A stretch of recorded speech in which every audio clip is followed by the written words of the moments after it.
At that time Abijah, the son of Jeroboam, fell sick. And Jeroboam said to his wife, Arise and disguise yourself, that it not be known that you are the wife of Jeroboam. Go to Shiloh. Behold, Ahijah the prophet is there, who said to me that I should be king over this people. Take with you 10 loaves, some cakes, and a jar of honey, and go to him. He will tell you what will happen to the child. Jeroboam's wife did so. She rose and went to Shiloh and came to the house of Ahijah. Ahijah could not see, for his eyes were dim because of his age. And the Lord said to Ahijah, Behold, the wife of Jeroboam is coming to inquire of you concerning her son, for he is sick. Thus and thus shall you say to her.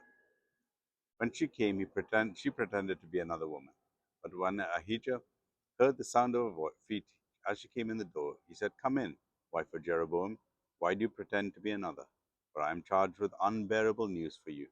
Go tell Jeroboam, Thus says the Lord, the God of Israel, because I exalted you from among the people and made you leader over my people Israel, and tore the kingdom away from the house of David and gave it to you, and yet you have not been like my servant David, who kept my commandments and followed me with all his heart, doing only that which was right in my eyes. But you have done evil above all who were before you, and have gone and made for yourself other gods and metal images, provoking me to anger, and have cast me behind your back. Therefore, behold, I will bring harm upon the house of Jeroboam, and will cut off from Jeroboam every male, both bond and free in Israel, and will burn up the house of Jeroboam as a man burns up dung until it is gone. Anyone belonging to Jeroboam who dies in the city, the dogs shall eat, and anyone who dies in the open country, the birds of the heaven shall eat, for the Lord has spoken it. Arise, therefore, go to your house. When your feet enter the city, the child shall die, and all Israel shall mourn for him and bury him, for he only of Jeroboam shall come to the grave. Because of him there is found something pleasing to the Lord, the God of Israel, in the house of Jeroboam.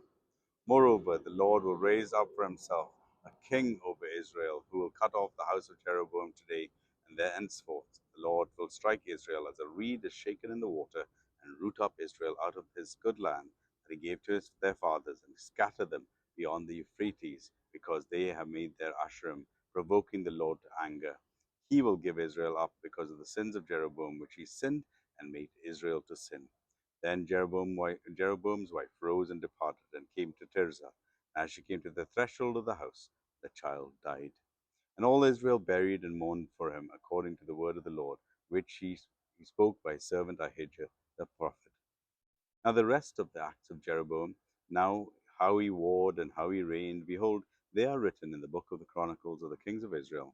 And the time that Jeroboam reigned was 22 years, and he slept with his fathers, and Nadab his son reigned in his place. Now Rehoboam the son of Solomon reigned in Judah.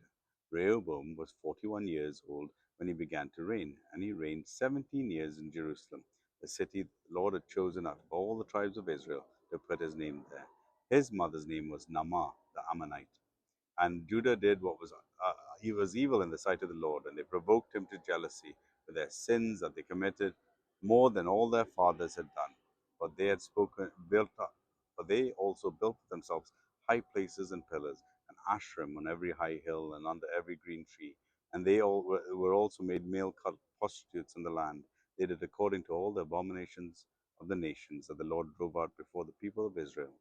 In the 5th year of Rehoboam, Shishak, king of Egypt, came up against Jerusalem. He took away the treasures of the house of the Lord and the treasures of the king's house. He took away everything. He also took away all the shields of gold that Solomon had made.